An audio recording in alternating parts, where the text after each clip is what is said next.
This is Daily Blast Live. We're talking about what you're talking about. Real, honest, entertaining, live. DBL starts right now. 3, 2. Welcome to Daily Blast Live. It's Tuesday, November 5th. I'm here with Al, Brandon, Lindsay. I'm Tori. Let's get right to it. Is it time to declare war on Mexican drug cartels? A warning to our viewers, this video may be disturbing to some. At least 9 U.S. citizens are dead after an apparent ambush on a Mexican highway. You can see the burnt-out remains of the motorcade targeted in the attack. Among those killed are 3 mothers and 6 children, including 6-month-old twins. 8 children survived, but some were seriously wounded.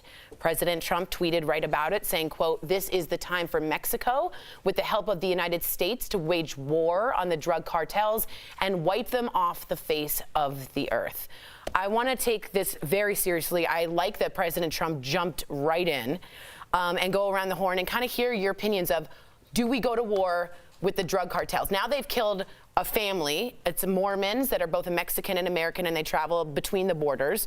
Do we go to war now that they've encroached that far?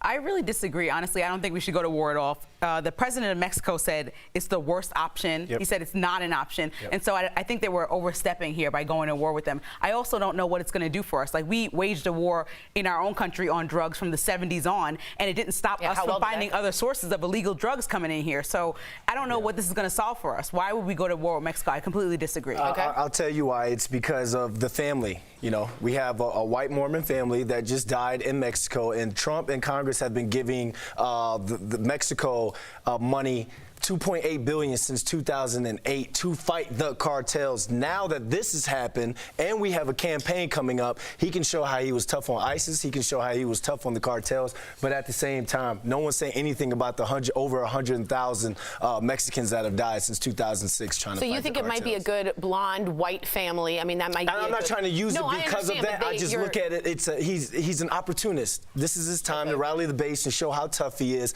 I can show how tough I was on ISIS, I can show how tough I was on the cartels. How do you feel, Al? Do you agree? I don't know. We keep talking about should we go to war. I mean, we, people on this panel, in this room, everybody talks about we until it's time to go pick up a gun and go get in a Black Hawk. Yep. Then people don't really volunteer as much, do they? What do you think? We're just going to, this is the civil war where people are going to line up and shoot? I mean, this will be a dirty war. It'll be fought in cities. You wouldn't know who was part of a cartel and who wasn't until we are ready to start seeing young men and women sent back in body bags. We better watch our mouth about whether we're going to send somebody to war or not, because we never go to war. We just talk about it and then send poor folks. Might I hypothesize we're already at war?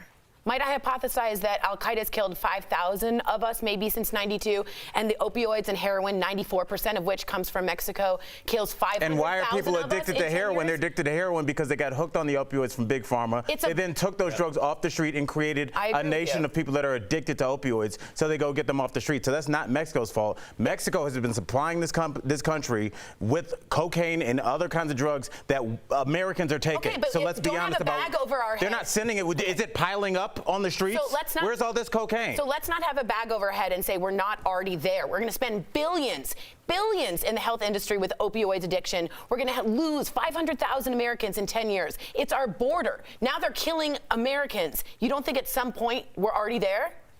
I think we've been killing Americans for a long time. It's which Americans are getting killed, I hear you. And which makes people upset. All right, let us know what you guys think on Facebook or YouTube. Great conversation, guys.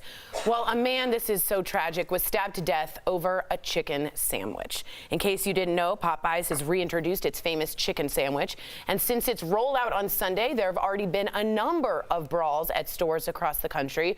But this fight in Maryland left a 28-year-old man dead. It reportedly all started when someone cut the line.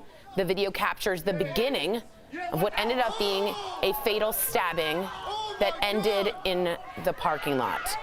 So the question in the prompter is a chicken sandwich really worth all this? But no, the answer is no. How low have we gone? I really kind of blame Popeyes for this, right? Because they created all this chaos around the sandwich. Whoa. I really do. That's a big charge. Really, they held it out for so long, had everybody come there, and now you're causing all this chaos. Same thing like we were talked about earlier, you and I, about Jordans, right? You create this chaos and release them and have people pile up at your stores and then fighting. It's their fault for rolling out a chicken sandwich that does their company well, or is it humans' fault for acting like idiots? I'm sorry, because Popeyes wanted the social media attention that we're all giving it by bringing out phones and recording people fighting over it, right?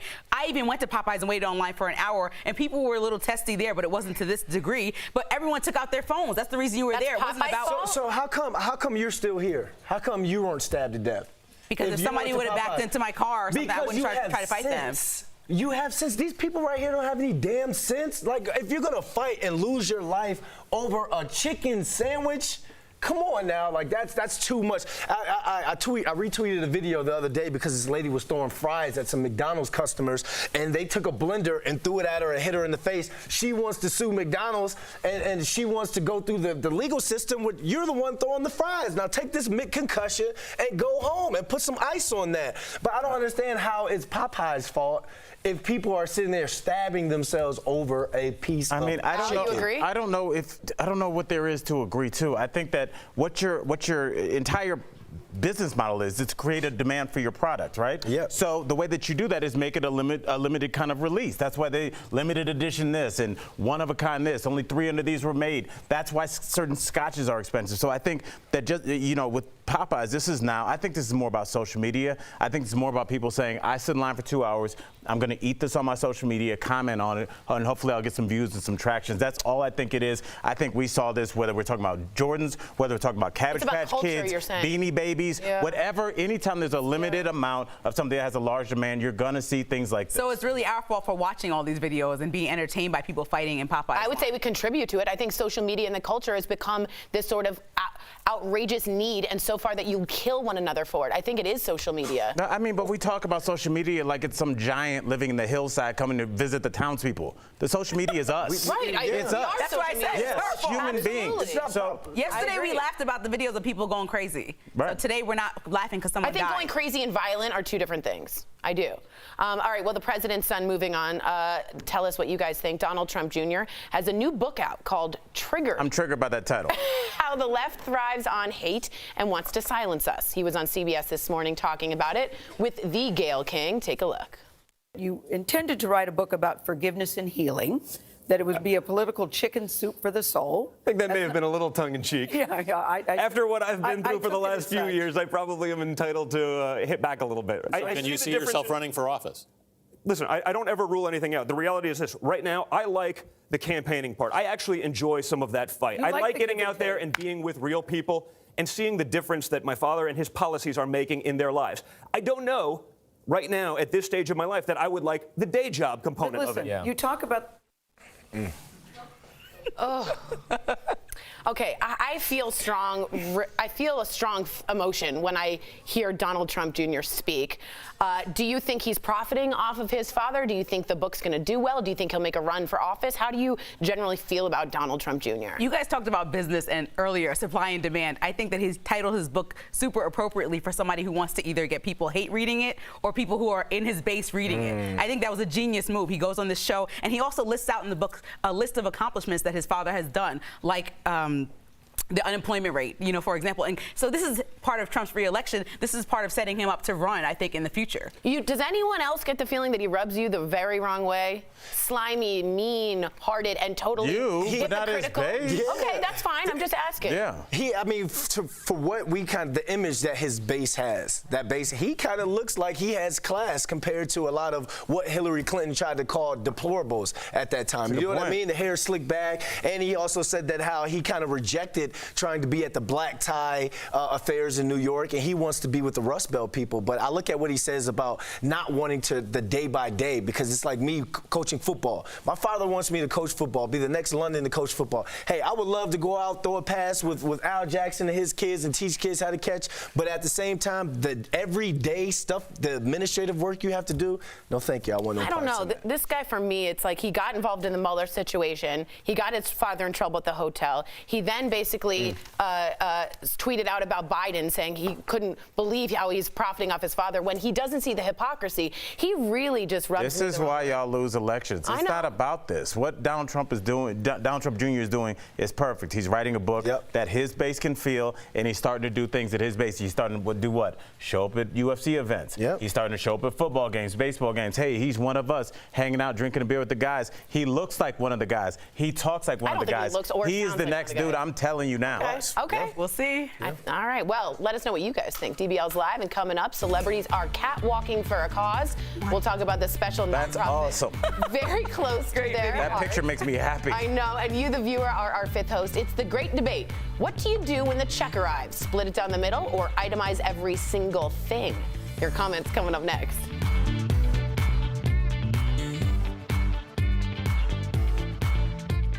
I have hair.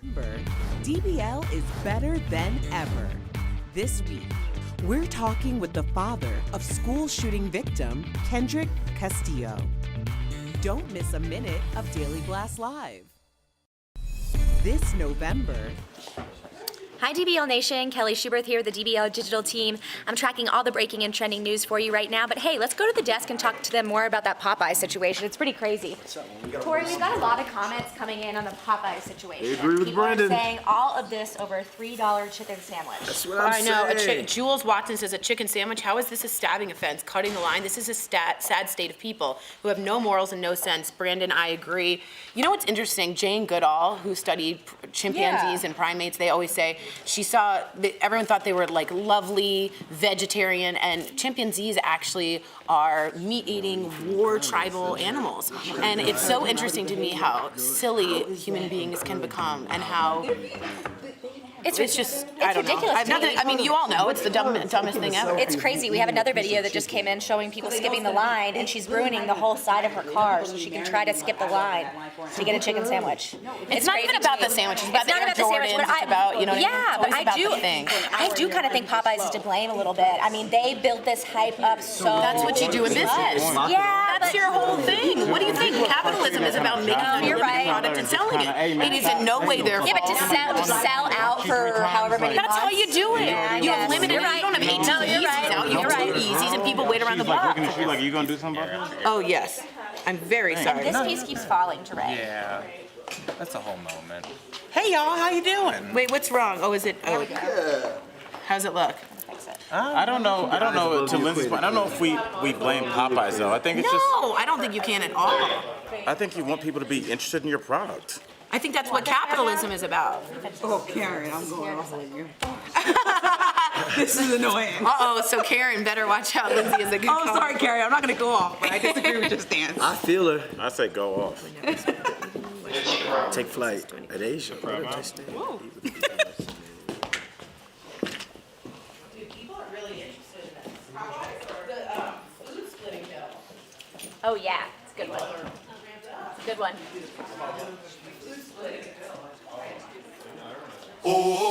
this November, escape the winter with a luxury included Caribbean vacation to Sandals Resorts. Watch Daily Blast Live every day for a word of the day. Then enter at dailyblastlive.com/sandals for your chance to win a 4-day, 3-night escape for 2.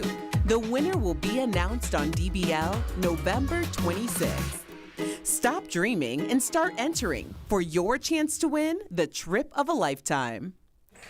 Yum. I just smell Margaritaville. So good. All right, welcome back to DBL. It's time for Fifth Host when we talk about what you're talking about.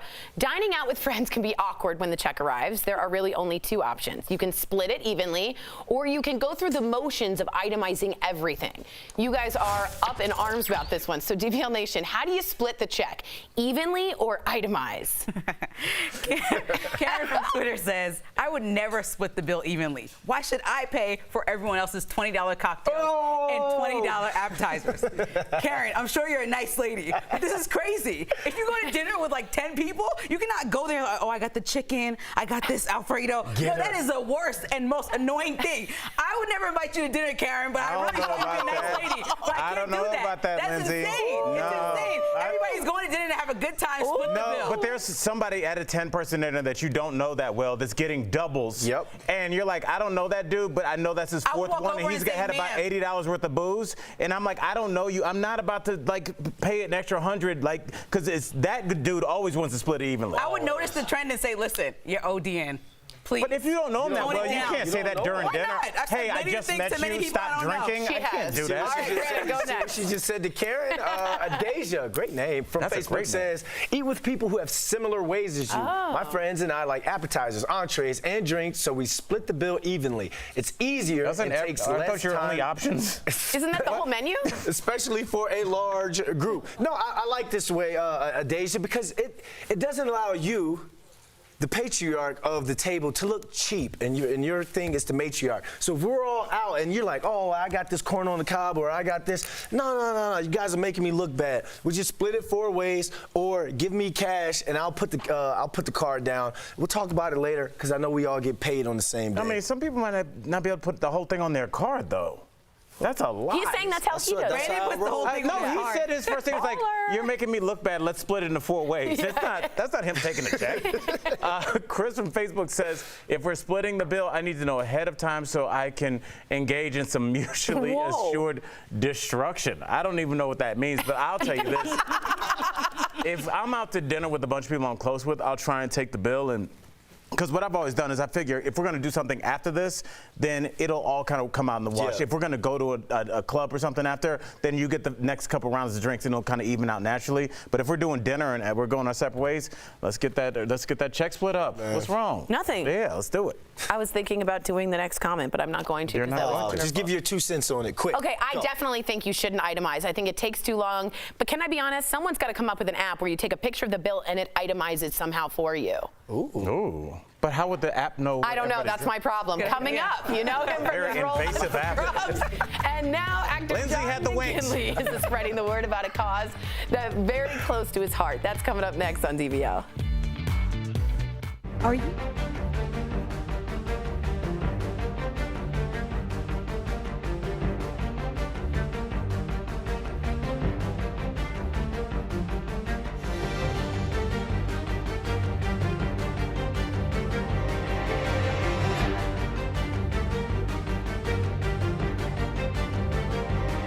That's already $66 because a double is 33 depending. Okay, NJ says, am I the only one that says to my waiter, I'm on my own ticket as soon as you arrive?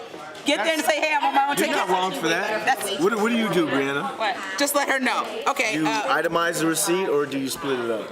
Oh, wait, hold on. What? There's an app. Tell people there's an app that splits the bill. There's an app? Go ahead, Lex. So there's this app called Tab. And you TAB, like a bar tab. And you take a picture of your whole receipt, and then you can split it up into different, like assign different people. So that's what I came up with. Yeah. And you can, I mean, what my friends and I do is we just pass like someone's phone around the table, and we just move everything off into separate tags. Wait a minute, that is the coolest thing ever. Cash did you hear about this? So it's called Tab, and you take a picture, pass the phone around, and you each go to your own thing and swipe That's it. so much work, though. That's the whole point. That's the same thing as That's not that much work. Or I'm not you writing. get points and you have a credit card, and then everyone else Venmos you. That's how like points. That's how we roll. That's how Brandon rolls. That's how I want to roll when I get more money on my card. Your comment was pretty much the guy was saying he wants to know beforehand if you can split it evenly so he can match your drinks and match your food. We all got it. Thanks, Anthony. Sorry. Someone was talking over Al's head, which I never saw before. That was Too much work. Yeah, come on. Just bring cash, like DLG says. no one. Why do you want to bring cash? Time in a place where you Or and your don't- friends are in your life and your career. Well, then learn how to Venmo. Yeah, you gotta Venmo. Today's Sandals word of the day is cabana. Cabana. All right, welcome back to DBL. Did you know that Down syndrome is the least funded major genetic condition? I did not know that. The Global Down Syndrome Foundation wants to change that. They host an annual fashion show right around the corner. I've been there. It's amazing. Right across the around the corner from the DBL studios. Celebrities walk the runway with the real star models who have Down syndrome. DBL co-host Stephanie Jones has highlights from the evening. Plus, actor John Plus, actor John McGinley stopped by DBL with a special guest. He explained to our Al Jackson and Erica Cobb why this cause deserves your attention in today's DBL Spotlight.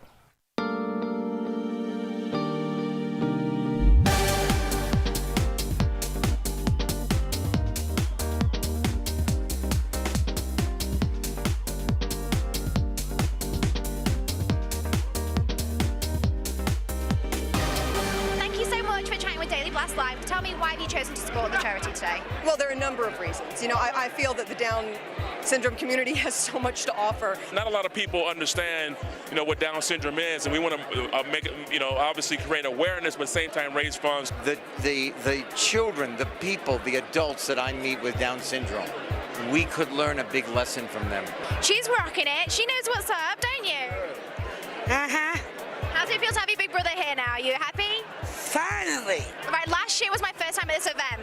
I didn't know what to expect. I saw you get on the stage, take the microphone out of the auctioneer's hand, and make $18 million. So, what have you got in store for us tonight? I'm expecting you to raise the roof again. Well, you know what? We just come with the same energy that we do every year. Thank you, just thankful to be here. Pump your fists like this. We have two very special guests with us. You know him from Point Break, Scrubs, and Chicago PD. Actor John McGinley is here. And joining him is Deandra Dixon. She's an ambassador for one of my favorite organizations, Global Down Syndrome Foundation. You might have heard of her big brother, Jamie Foxx, but it's time that you get to know the real star of the family, Deandra. So thank you both so much for being here. Now, Deandra, I have to ask you, what is your favorite part of the fashion show? Ooh, I love walking the runway.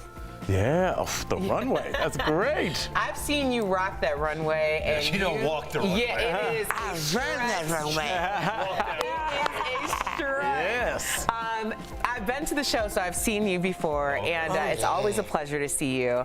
John, can you tell us why Global Down Syndrome Foundation is so important? I'll tell you why. It's easy. I've been involved with a lot of groups who are basically founded on kumbaya and let's hold hands and advocate, which is great. But what Global does is they put their money where their mouth is as far as making the lives of people who are born with Down syndrome better through medical research and through advocacy. So, John, may I ask why this cause is so close to your heart? My son Max, who's here in the studio, not in frame, but he was born 22 years ago with Down syndrome. And a lot of times caregivers keep their head in the sand because it's kind of like getting hit by a cosmic hammer, and it's very disorienting. And what is Down syndrome anyway? And then sooner or later you pick your head up and you look around and you realize there's a whole community of people with special needs who are in the same boat. That's actually how Down syndrome first came to my attention as well, through a family member.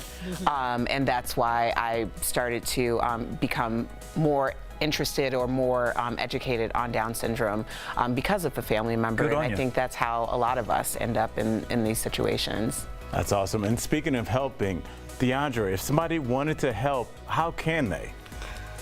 Come to the show next year and donate. Where's the live by? And volunteers. We're always looking for volunteers.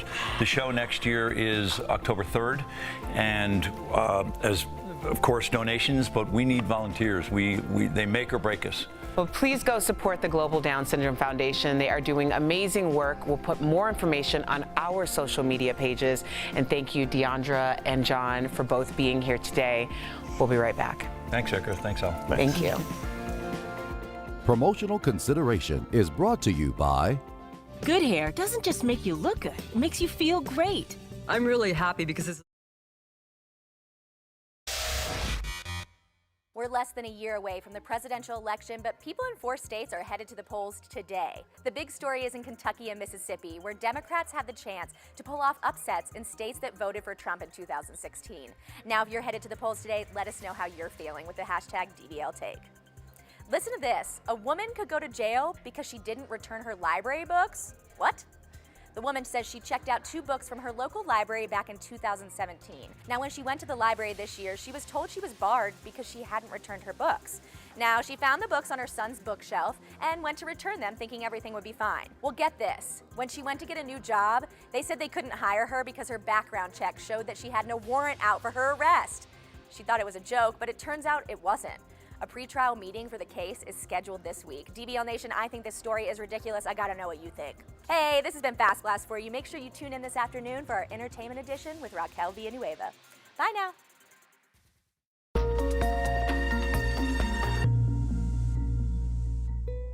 Just 17 years old, Felicia Ruiz had her whole life ahead of her. She was a good student. She was always home on time. It was October 1999. Felicia was approached by one of the largest and oldest Hispanic street gangs. She just flat told us they were trying to get her to join the Latin Kings. In fear, her parents pulled her out of high school.